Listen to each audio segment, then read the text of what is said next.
Hello, everybody. This is Aster31. Quick mic check. Can everybody hear me? Can anybody hear me? Hello, everybody. This is Aster31.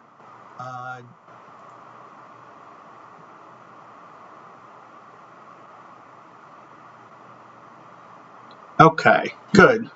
Yeah, I turned off. I realized I have to unmute, so I have to mute this the page. So that's a good segue to my caveat for the night. I have no idea what I'm doing. Either Durden or Exto has always been here with me to handle all the technical stuff with streaming on Twitch. So I'm sort of got some help, but making it up as I go along. And I have an ambitious schedule for the evening. I'm hoping that going solo, I can cover a bunch of stuff. Exto has fled the country, or I guess fled his country to another one. So he's unavailable to stream tonight, and Durden is hibernating, probably until PT24. So you get me tonight. Going to focus on three topics. Going to do kind of a very basic overview of tournament roster building, some do's and don'ts. Maybe if I have a moment or two to kind of show you some rosters that I think did a good job of roster building and some common mistakes that I see that I think hurt rosters. Then I'm going to talk a little bit about the upcoming PTCS, probably focusing on the weekly because that's the one that's an era-based tournament. I have a little bit of data that Exto and I have been looking at for that, and then going to show some tourney results, some top tens and weekly points and wins and stuff like that. So I think that the roasting of Gabagool Luigi's rosters has already been taken care of pretty handily by Kidneys. And I tried to look at rosters that went deep into tournaments to show kind of how over time, roster building can help or hurt you. So if you lose in the first round, don't really learn much in terms of substitution and having good well-built rosters. So I don't really think looking at Gabagoo's roster is going to help us much for these purposes. So let me see if I'm doing this right. Okay. So we're going to start with kind of four basic concepts, really three, and then if I feel like talking about something else, kind of lineup construction, building roster, building lineups in terms of backups versus platoons, and then building your pitching staff, rotation versus bullpen, and some thoughts to discuss there. So in terms of lineup construction, I'm going to talk for purposes of this primarily in terms of modern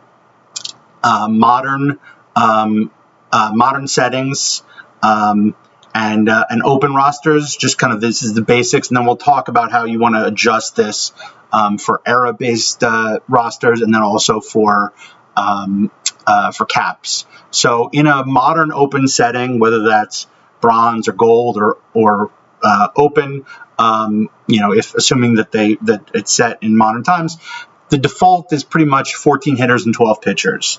In the past, there have been some deviation from that. In PT21, there are a lot of opens where it made sense to do 15 hitters and 11 pitchers.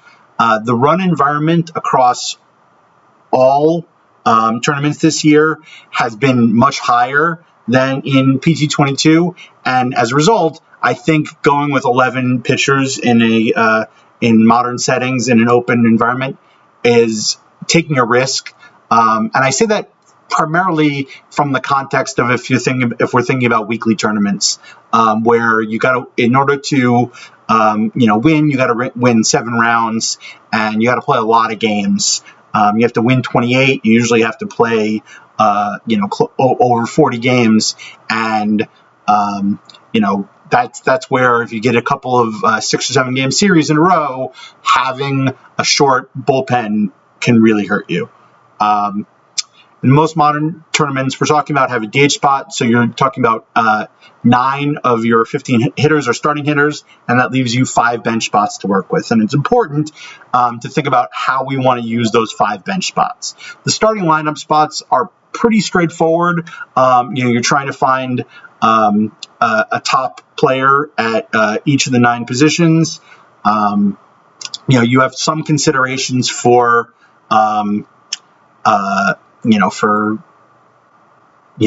making adjustments to kind of fit the overall, setup that you want, and having a balance of lefties or righties. But generally speaking, you're kind of looking for, okay, this is who I think my best hitter is at each position. And then your 5 bench spots is where you're looking to have, develop your backups, but then also to create your platoons to take advantage of, handedness. So as a starting point for your backups, a backup catcher is a must. Catchers fatigue much faster than other positions, and you really can't get by without a backup catcher. And it really needs to be somebody devoted to pretty much just being a backup catcher. You can use the backup catcher if he's a good hitter as a pinch hitter. If you're microwing, you can sometimes sneak your backup catcher as a fill-in another position. But if you're just setting the tournament beforehand and letting it go, if you put the backup catcher at other positions, it's often going to result in your starting catcher just getting destroyed in terms of fatigue. I made that mistake in the overnight cap. I had King Kelly as my backup catcher, and then also playing as a backup at a couple of positions. And what happened is it kept on pulling King Kelly because he was clearly like a top backup. But as a result, my starting catcher ended up at like 0 fatigue fairly quickly because it just wasn't pulling King Kelly as the backup catcher when I needed him. It was pulling him to cover other spots. So I think you can kind of get away with it, maybe one position, especially DH. But usually your backup catcher is not going to be that good of a backup DH. Maybe in a cap setting that might make more sense.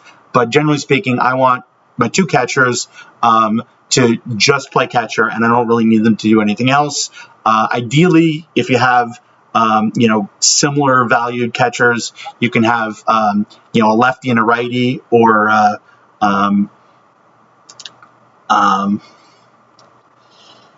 catcher shortstop backup.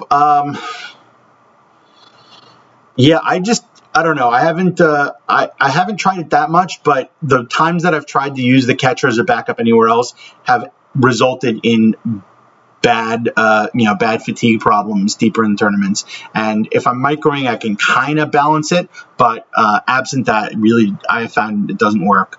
And then in terms of your remaining spots, you now have 4 hitters, but those 4 hitters have to back up 7 positions.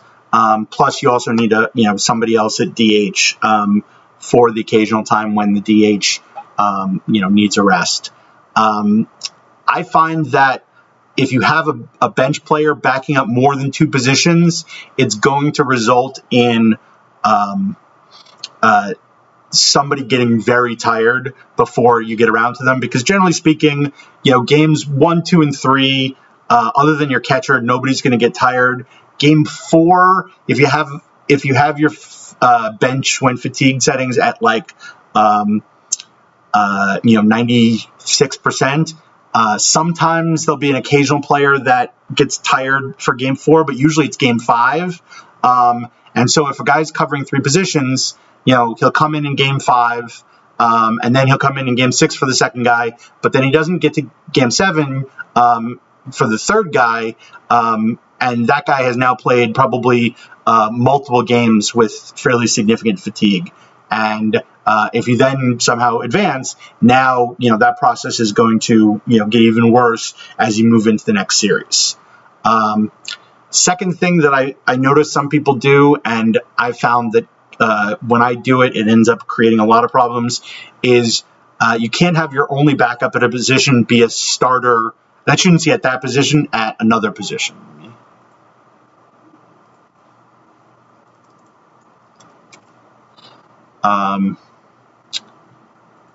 So, for example, if you've got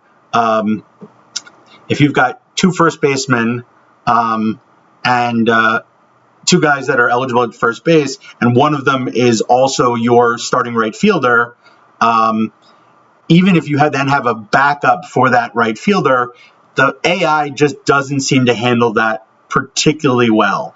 You would think, it sees that my first baseman is tired, so it's going to bring in the backup, and then bring in the backup. So the right fielder moves to first base. DH is the one spot where I'm a little bit more comfortable with it. I think you can have the DH cover a position, but I really, even then, would like to have either a second player backing up DH or another player at that position, even if that's also somebody who has a starting spot. But I really find that if you can balance it where everybody's covering two spots, that's going to work out the best. And so as a general, rule, I try and do, a second base shortstop backup, a first and third backup, and then a left field, right field backup, and then center field often will be a spot where I end up, basically just having a backup that only covers that one position.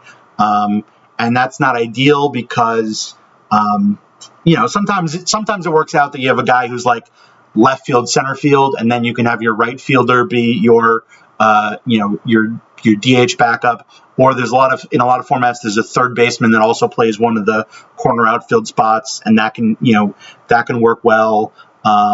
There's also a decent number of guys that are shortstop, third base, so you can sometimes configure that way.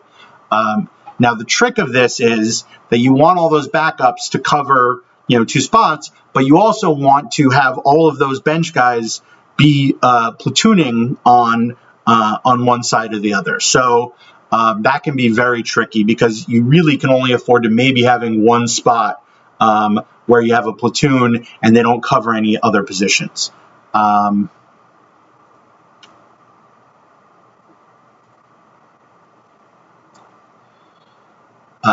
And then, this obviously is much trickier in tournaments than it is in league play because you don't have any training, so you have to rely on the stock ratings at multiple positions. And so, as an example for, if you're building for the PTCS with the silver cap, there's a lot of, it's a pretty loose cap. So you can afford to get maybe some platoons in there, but in that case, you definitely want those platoons to have some backup positions because you're not going to be able to have enough space to have a good backup at every position. So guys like Bob Bailey, Roy Sievers, Buck Freeman, that all play multiple positions, have a lot of extra value because those are top bats at the position, but they also cover multiple spots.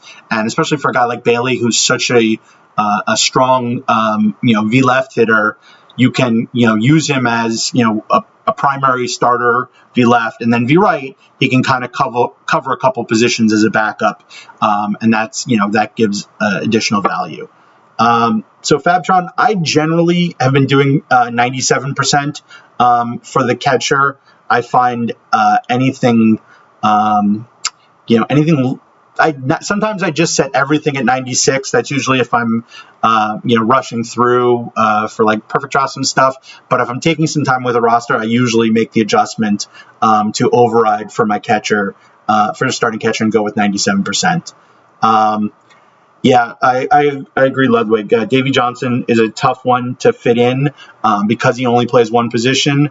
The only adjustment I would say for that is in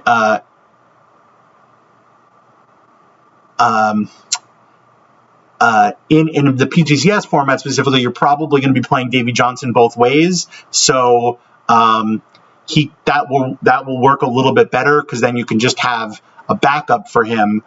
He's not going to be platooning. That would just be a spot where you'd probably just play Davy Johnson both ways, and then you'd have somebody.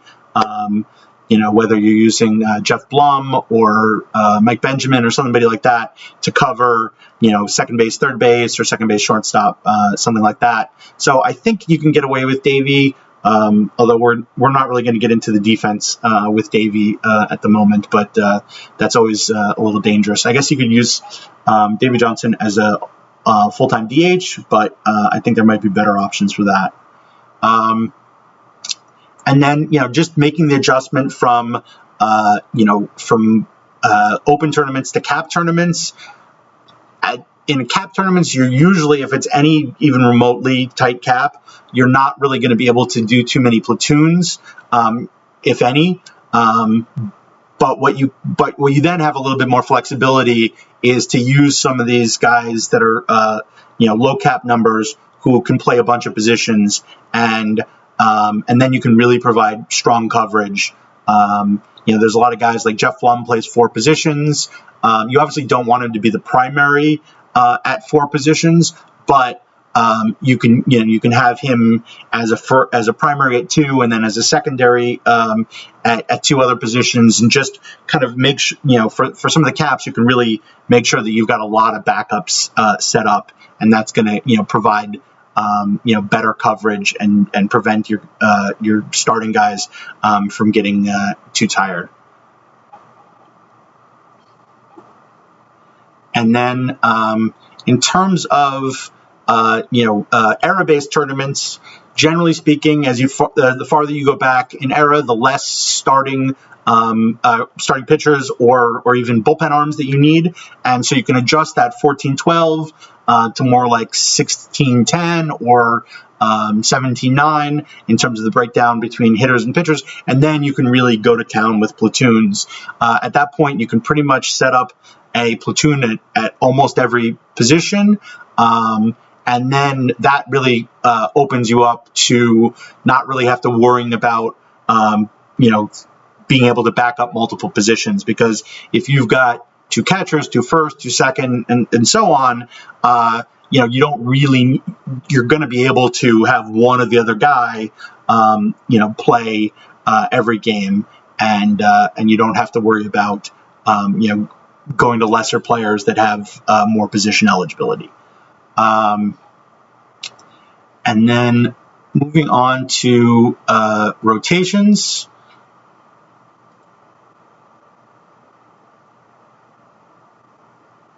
Sorry, I'm dealing with a little bit of a lag here. So in the modern settings, I'm generally going with 5 starters and 7 pitchers in the bullpen. Most of my bullpen pitchers are going to be starters.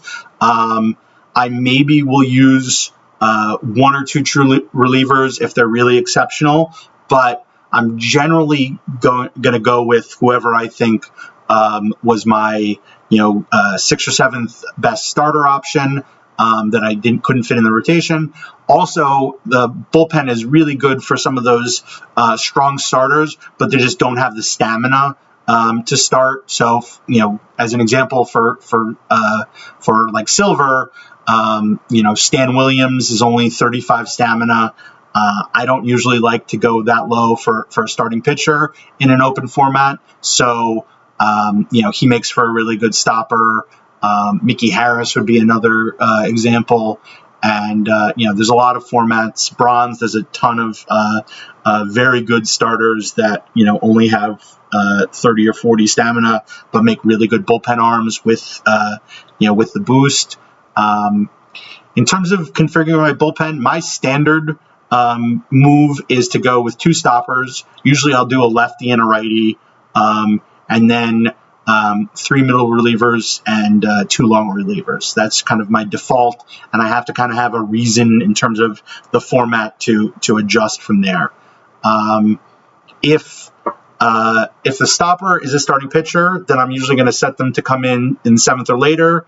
If it's a relief pitcher, then I'm going to go 8th or later. If the relief pitcher has under 20 stamina, I'm probably not going to use them as a stopper, but maybe like 18, I'll do that, but then I'll probably put like a pitch count of 25 pitches, which can sometimes get you through 2 innings, but they might get pulled if you're taking a little bit of chance with that. So ideally, you want a stopper coming in the 8th inning to at least have a stamina of around 20.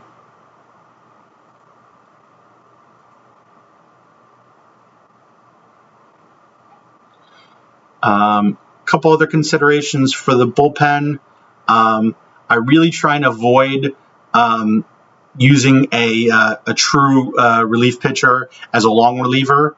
I just feel like if you're you're usually using a long reliever when your starter got destroyed and came out after 3 or 4 innings, in which case you'd really like another starter to come in and maybe be able to give you 3 or 4 innings and stop the bleeding.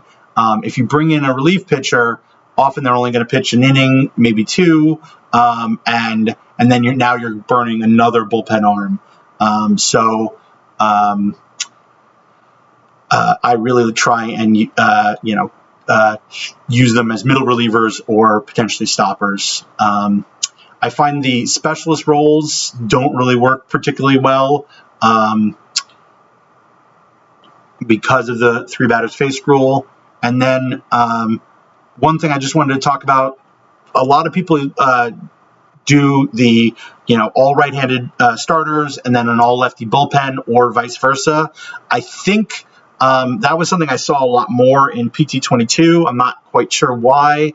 I've used it from time to time. There are formats where I like it.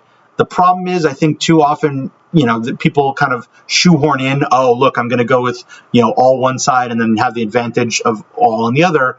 The problem with that is that there's a lot of times and a lot of formats where, the 5 best starting pitchers are, 3 lefties and 2 righties. And, you're going with, substandard, starters at a couple of the positions. You're giving up some edge to be able to, try and get the edge of having, all on one side. And one thing you can do to kind of combat that is, if you do have, let's say, 3 righties and 2 lefties, you can use openers, set 2 of your right-handed bullpen guys as openers, and then set your 2 lefties as followers. And then that way, assuming that people don't have opener lineups triggered, you do get all 5, of their V-right lineup, and then that should help you with affecting their stamina. So that is an option. I just wanted to highlight it. I don't feel like it's a must-do strategy, unless the breakdown of who the what the hitters look like at a position, in a format, or what the composition of the starting pitchers look like, really kind of stand out as, my 5 best pitchers are, let's say 4 of my 5 best pitchers are all righty, and there's a ton of really good right-handed bats in that format, then it makes sense to go with 5 righties, even if there's a good lefty that you're benching and maybe going to use in the bullpen, because you're avoiding some of those really good right-handed batters by going with a lot of righties. So that it has benefits, but I don't think it's like an automatic must-do strategy.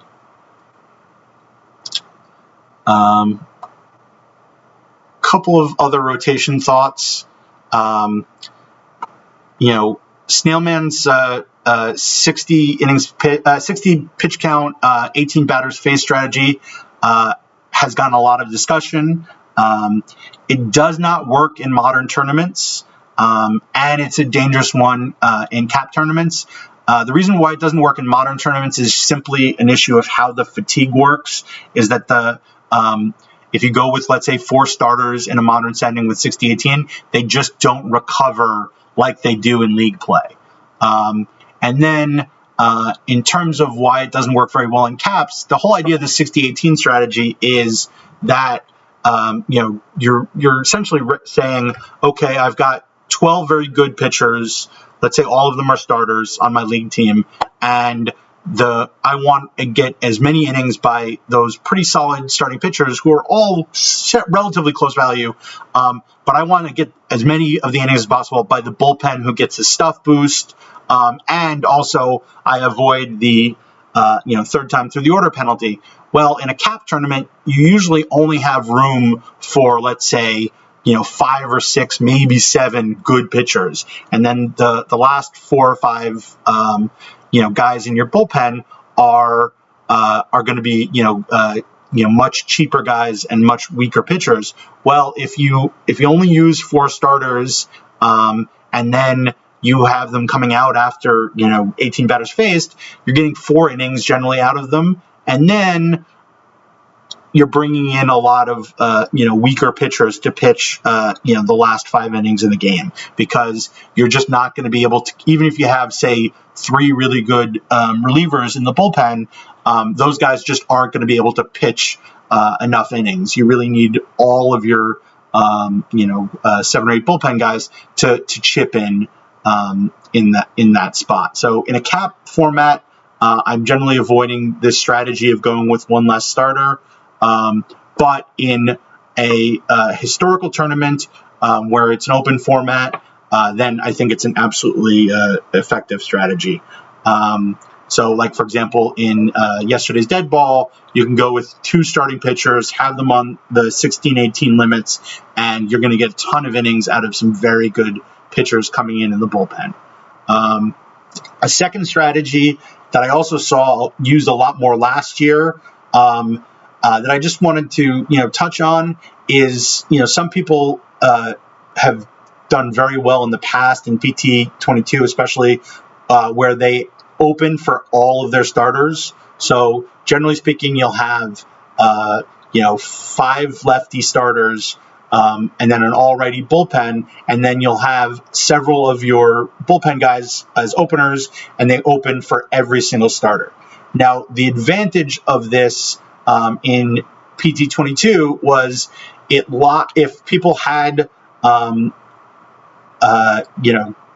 lineup set up for openers, they would get locked into the same lineup every single time, and that way their substitutes would never come in. That's sort of been addressed this year with you have additional settings to work with, and so I don't think it's effective. The other big thing is most of the run environments, as I said earlier, are much higher this year than they were in PT22. And a result, if you're using up openers to pitch just like the first inning, and then your starter is pitching, often reduced innings as a follower, you're just going to tear through your bullpen way too quickly if any of your pitchers have some bad outings, and it really can kind of destroy your bullpen very quickly. And in especially in weekly tournaments where you're trying to go win 7 rounds, that can be devastating. Okay, so that was all the kind of theory stuff that I wanted to cover, just kind of going over some general topics, some things that I've seen people ask about over the course of the year. So I just wanted to kind of share some thoughts. If anybody has any questions on that, please ask now. Or if you come up with questions in the future, feel free to DM me and ask. I'm happy to talk about any of this stuff. Most of this stuff is just things that I've tried either this year, last year, or looked at to see what other people have done and what I thought has worked well and what I think kind of doesn't work. So at this point, again, because of my very limited skills at Twitch and streaming, I'm going to stick with the slides and jump into the top 10 lists. And normally I would jump to, showing to you some of this stuff in OTP, but I'm not sure how well I'm going to be able to jump back and forth. So we're going to cover everything on the slides, and then we're going to go into OTP. So I don't have to go back and forth, because I'm not sure I'll be able to actually navigate that.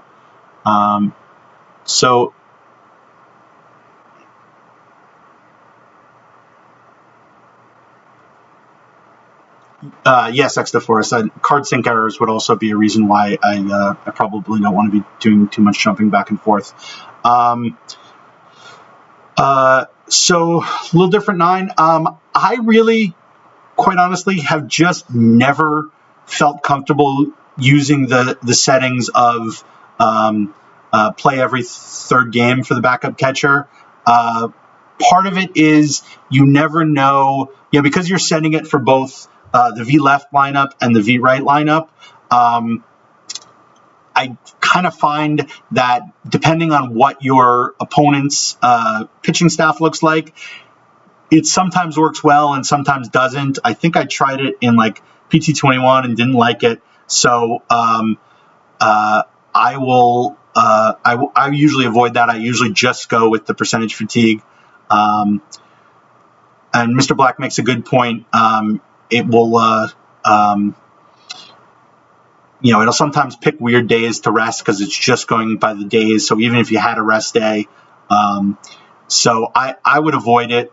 I just don't think it works particularly well. I think the percentage doesn't work 100% of the time. I'll see times where, there's no reason why, the AI shouldn't have brought in my catcher when I have him at 96 or 97%. But it doesn't always work. But at least I think it works more often. So just going through, these are some of the slides. I think you guys have seen most of these. This is just an update of through this past week, the overall top 10 finishes. So, just weekly tournaments, daily tournaments, daily perfect drafts and weekly perfect drafts. So just wanted to show you that. And then this is just for dailies. One of the things I added to this slide, I added wins. And so I was just blown away when I calculated this, that Red Eclipse has won 11 weeks this year, including had I think a streak of at least 3. Here's a streak of 3 fairly recently, but I think early in the year might have had a streak of 4 weeks in a row that had the most points, which I was very impressed by that. And then going to perfect drafts, there's a lot of people tied at 5 in the daily and 3 times in the top 10 in the weekly. So I really just went with the very top performers in these categories. Hopefully, as we get towards the end of the season, maybe this will shake out a little bit, and there'll be a clear winner in this regard.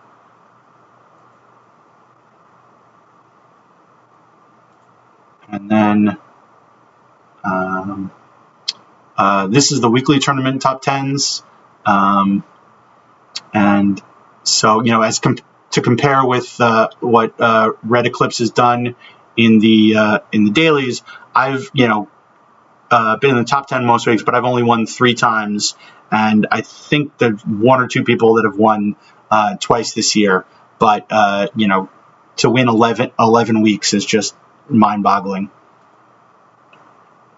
And then for the weekly tournaments, I broke down the stats a little bit more. So this table has the number of wins, the number of tournaments entered, and then points scored, in all the tournaments, and then win percentage, and then PPT is points per tournament, and so that's what this is sorted by. So these are all the people who have played 500 or more tournaments over the course of the cycle and have scored more than or 3 or more points per tournament. It's a pretty small list of players that have managed that. And then I went in and lowered that threshold to 300 or more tournaments, and highlighted some players who maybe don't play weekly tournaments full time. Maybe they try and play dailies and weeklies, or haven't played the whole cycle. There's a lot of good names here that wouldn't show up on the overall list, but have had a good number of wins in in a lesser number of tournaments, and then also have scored a lot of points. And then my favorite one is I took away the restriction of number of tournaments played. So this is having played 1 or more tournament over the course of the cycle, and we see a record that certainly will not be broken. Springfield Blackbirds is Mac Jack's alt. He entered 1 weekly tournament and won it, and then stopped entering that team in weekly tournaments to retire it undefeated. And then Mike ABC's Watertown Herons were dominant at the early part of the year, and then gave up weekly tournaments to focus on league play, but had an amazing points per tournament in that 195 tournaments. So just wanted to give a shout out there. And let's see. Okay, so that's the end of the the points. I'm going to try and do the points per tournament for daily tournaments, maybe next week or whenever we stream next. Exo's still going to be out of town next week, so I'm not sure if we're going to stream next week, or I might try a solo stream. I managed to go for a half hour and haven't done anything galactically stupid yet, I don't think. So next thing, my last couple slides. This was a slide we showed last week, or a version of it. This has every historic tournament and shows the the run environment and what it looks like. And so this has the Thursday SE used to be 1968 settings, so similar to the 1969 that we're going to have in the PTCS. So I just wanted to highlight this a little bit. And then there are a couple of tournaments that didn't get on this sheet, but are 1969 settings. Extra for, so no, the Thursday SE used to be 1969. It's now modern. It's that, so when the last refresh, the Thursday SE went from 1969 to modern, and then Open went from modern to 1969. So I think it was 1968, unless this was a typo, but it was in that era. But as you can see, the K per 9 is pretty high.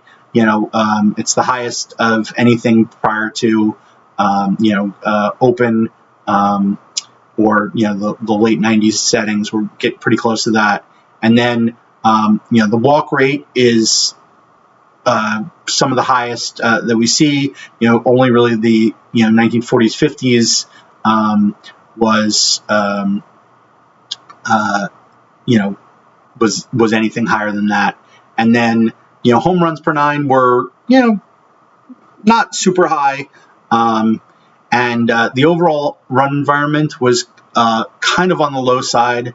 And then to contrast that, we have 2 current weekly tournaments, the Weekly Open and the Legend of Tuesday, which we don't have a ton of data on those tournaments as yet.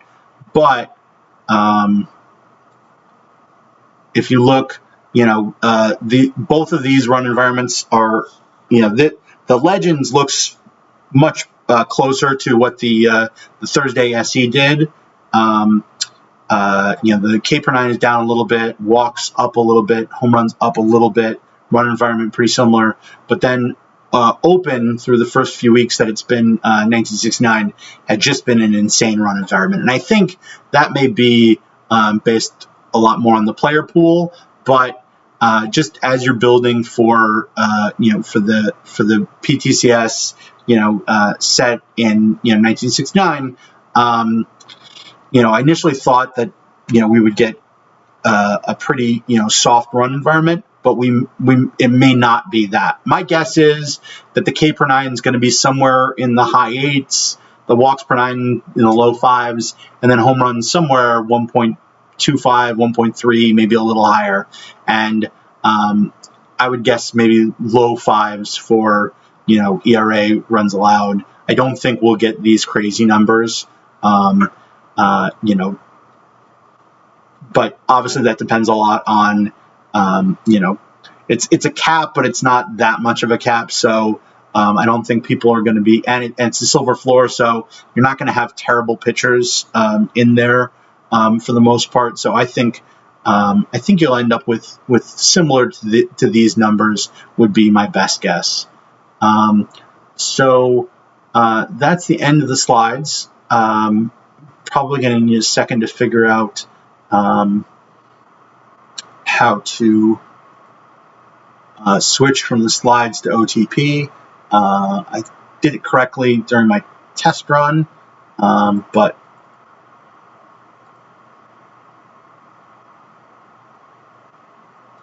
okay, I have successfully created a black screen. I feel very accomplished.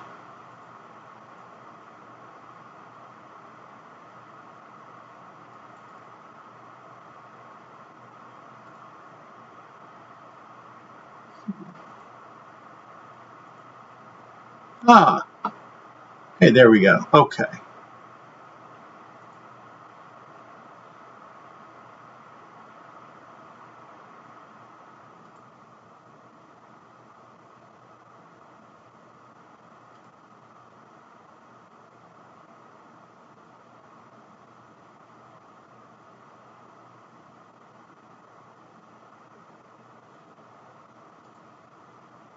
Okay, so PTCS Weekly.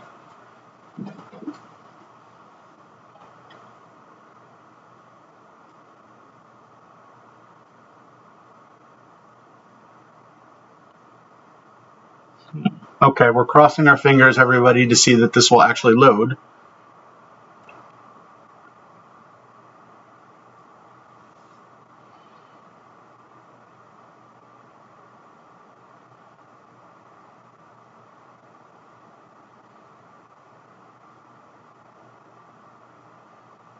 Okay, so that loaded properly. Okay, so I'm going to start with my starting pitching and just kind of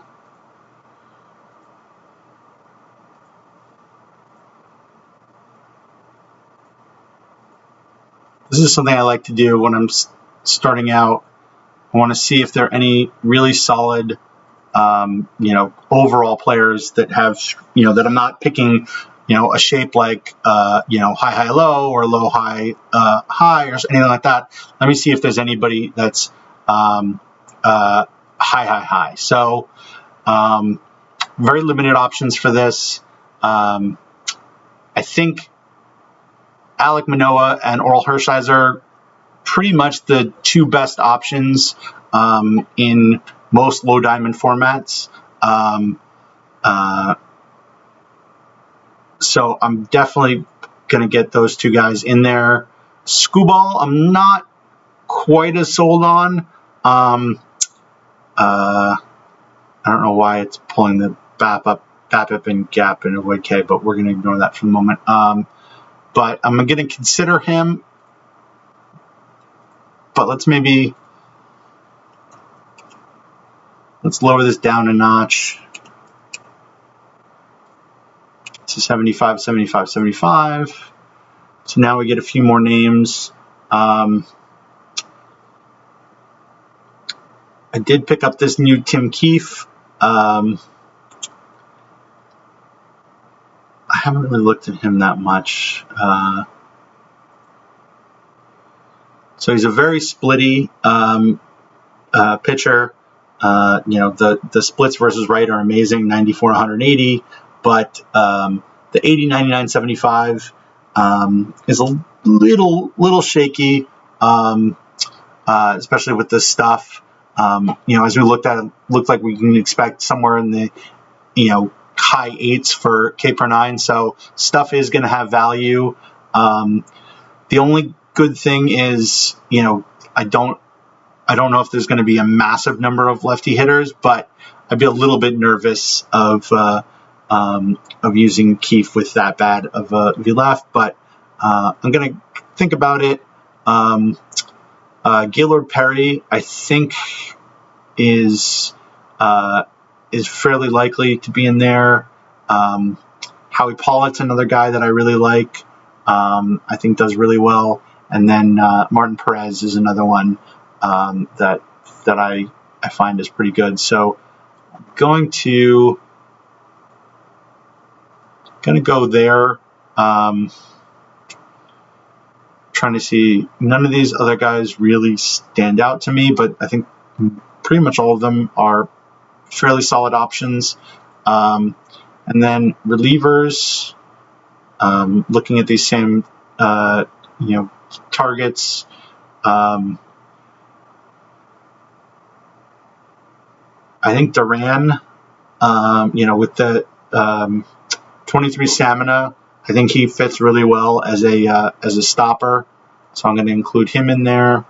And then beyond that, I think that's, not sure if any of these other guys really stand out to me. I don't really know this Darren Oliver card. The others didn't. What does the splits look like? So this is a lefty, pretty big splits in movement and control. So I'm not sure. It's a possibility. One of the things I like to do when I'm building a roster is kind of, add some guys and then start to kind of build out a rotation.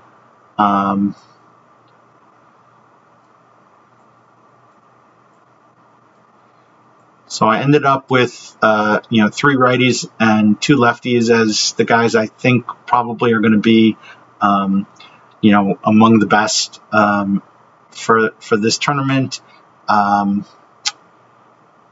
Then Duran, as I said, would be a stopper, and I'm probably going to, have him as 8th in close game. And I'm probably going to look to see if I can find another strong stopper. But then, kind of, because this is a cap, I want to see, let me clear this filter, and I'm going to look at all pitchers, and I want to look at kind of the bottom of the rung. I'm going to take out, I don't think there's any live, low pitchers that I'm definitely going to want to get in. This 71 Joe Niekro is a card I really like. The 65 stuff and the 67 control is a little weak, but I like the 90 movement. So I'm probably for 1 cap point, I definitely think that's a card I'm going to want to use. Why this jumps back up to the top, I never understand. Trying to see anybody else. This is 1969 settings, so I probably only need 10 or 11 pitchers. And I probably only want to use 2 or 3, low silvers. Jack Harshman is a guy that I normally love in silver in cap tournaments, but I think with 5 or 6 walks per 9, I'd be very concerned about using somebody with 45 control.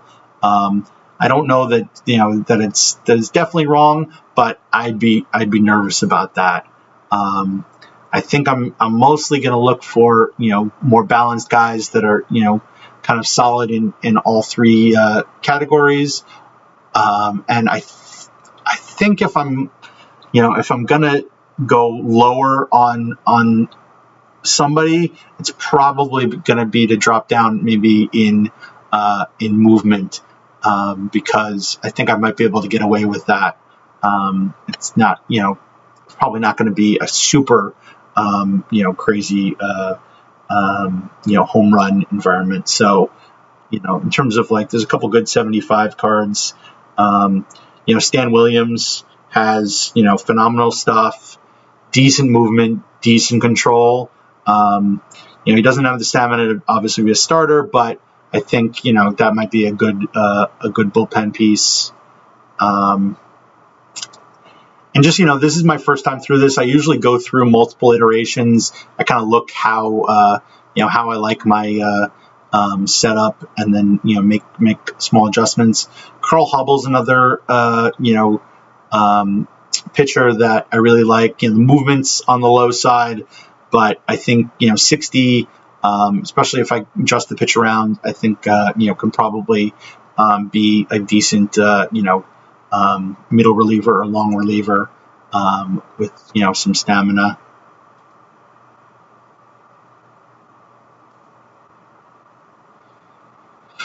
I'm trying to think of who you're thinking of, Ludwig. Ellie reliever. What's one of the nice things about actually being in here? So 70, 79.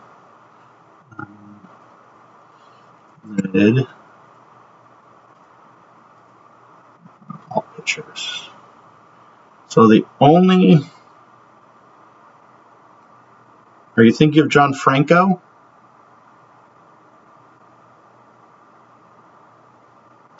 That's an interesting card. It's a lefty, very good movement,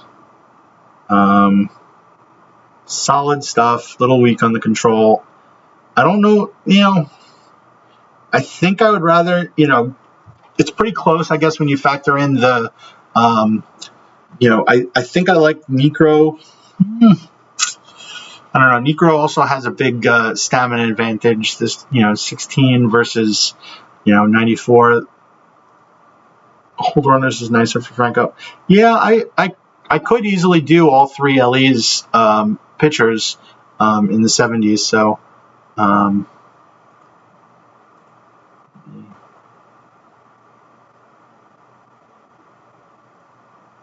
Franco. Okay. Let me see what my pitching staff now looks like. So, I got a total of 10 pitchers. I got four silver pitchers. For the moment, I'm just going to put them all middle relief. I may move. Probably going to put Necro long relief and probably Hubble at long relief. And then really what I'm looking for is one more stopper, preferably a starter that that I can put in the 7th. So, and I'm guessing this is where I'll probably make adjustments later, but I'm guessing I can probably fit a low diamond pitcher in there. So, Bob Lemon's an interesting option. 90 stuff, 95 movement, 79 control. Let me see what the splits look like. Pretty strong V-right splits. So I'm not sure I love that in terms of the big stuff difference, but he's a candidate. Oh wait, no, I was talking about I wanted a lefty. So Liriano is really interesting. I'm a little wary of 66 control here. Trying to see, is there anybody else who throws lefty? Let me cut the lines. Throws left. Okay. So this kind of narrows it down for me. Yeah, Vandermeer is even worse than Liriano. So there's nobody really that balanced. I guess I could try Antonelli and and adjust the pitch around, but that could be dangerous. Skubal. That's interesting. Then now I'm starting to like this Skubal a little bit better because that's pretty solid across the board. Let me see what the splits look like. Pretty marginal splits, only 3 less stuff and 2 less movement and the same control. So I think this is going to be my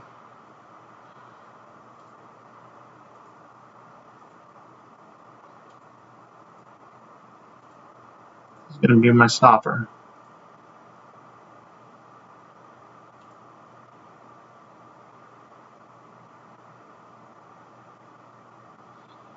So that's just kind of my first take at it. In terms of a lineup,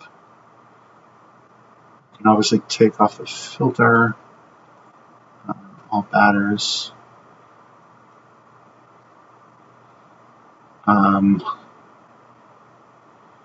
So I've kind of thought about this a little bit, and there's a few guys that I definitely want to get involved. Let's start with shortstop. I think Tony Fernandez is definitely going to be in my build. Probably Scales and Horner as well. I don't know. I guess that would mean I'm playing Scales probably at third base. So that's not a definite. I might see if there's a third baseman I like better. Let's see, third base.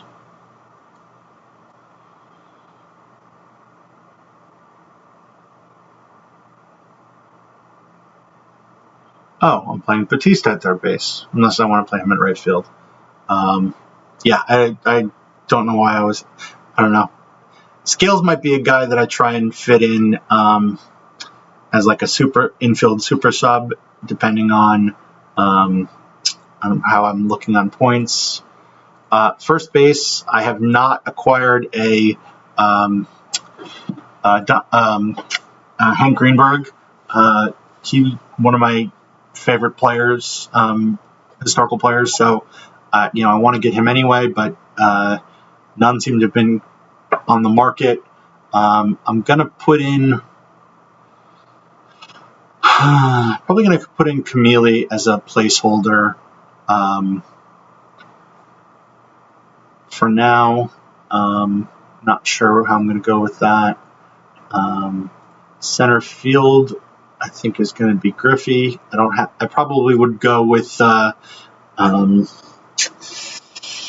Blair if I had, but I think I sold my Blair a long time ago. And then since I'm playing Bautista at third base, I think I'm going to go with Reggie Jackson in right field.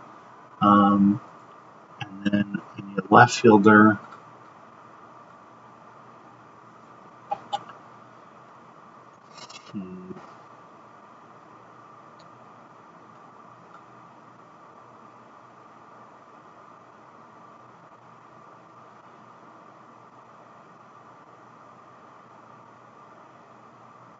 Not sure who I want to do in left field. Nobody's jumping out to me. I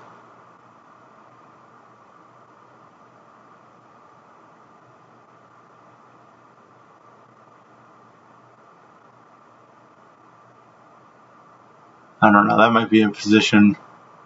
Yeah, McNush. I was thinking about Tuck. That's going to be. It's a good default, and then I'll see. Switch hitter is always nice. Because that's a position where I probably don't need to platoon then. So let's take a quick look. So I still have almost 100 cap points. Let's see what my lineup looks like so far. So I've got Camille at first. I've got Fernandez at second base. I've I've got Horner at shortstop. I've got Joey Bats. I got Griffey, Tuck Turner, and I sold that Daily. Yay. Okay. Oh, and I forgot this is a no DH. So wow, I have 100 points. I need catchers and then backups. So right now I've got 1, 2, 3 lefties, 2 righties, and 2 switch hitters. So that's a pretty solid balanced lineup. I can probably look to, probably can fit in Scales as a, as a super sub, or I may be able to find a better spot to, get some good backups in there. And then catcher, I definitely have some points to add some solid catchers. So let's take a look at that. And I think, can somebody let me know, did TJ starting on the main channel? I'm in the wrong mode that I can't see that. So if anybody can let me know, I may wrap up for today. So, okay, not yet. Okay, then I will keep going. I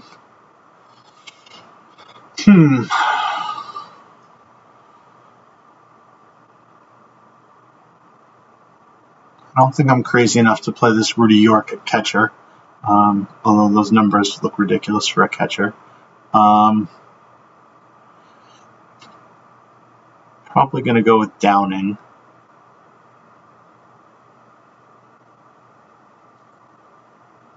And then I may go with, save up a few points, I may go with this Jack Clements. It's a card I like a lot, to have a lefty in there. Could also go with Varsho. And given the fact that it's PTCS and I might be microing, he has some nice, can play left, center, and right.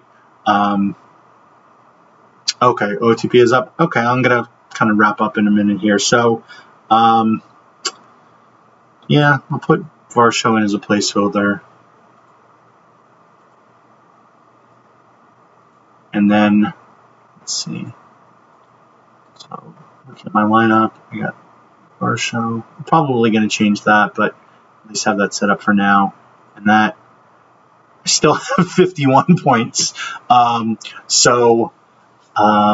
can fill in, backups with, at a bunch of positions. One of the nice things, just in terms of how you think about, your roster construction for this, I've got my 8 starting hitters and I've got pitching staff I pretty much like.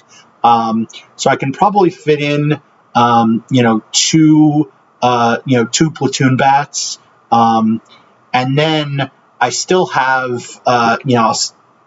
so that's going to be, let's say they're both 94s, that's 48 points. And then I can throw in a couple of, I'll have 3 or 4, silver hitters that I can throw in as just, pure bench guys, maybe like a defensive sub, kind of thing for some of the positions where I don't have as strong of a defender in there.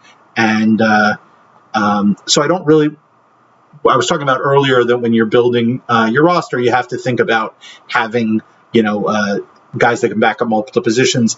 That becomes less important because I'm probably going to have, less starting pitchers or less total pitchers. I have a few extra, hitting slots to work with. And so I can use some of those guys to have multi-position eligibility.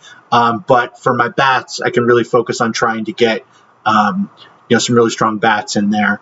And if they do have multiple positions, as the example, somebody like Scales, and if I'm going to be microing, I can probably make sure that at most positions, if I have like one extra good outfielder and one extra good infielder, I can probably maneuver it so I have 7 or 8 really good hitters in every game. and really take advantage of that, and then only need the other backups just kind of for emergency situations. So that's probably what I'm going to look to do. Let's see, do I have enough? Yeah, I have 20 players, so I can submit this for now, and then I'll probably come back to it, later in the week. But that was an hour, and I think I got my 5 drops, so I assume. Oh no, I got 4 because I have a choice pack. So let's see. If I knew how to raid, I would do that, but I don't. So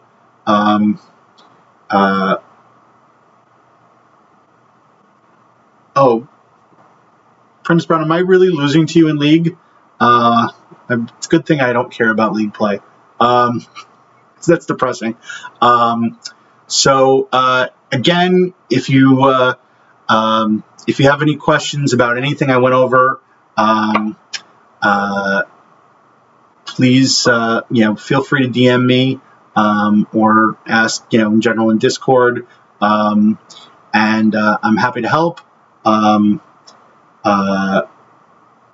going to sign off now, but I encourage you to hop on over to the main OTP Discord, just at the very least to pick up some more drops. So have a good night, everybody, and hope to stream again soon, but hopefully next time with Xtel. But I might try and squeeze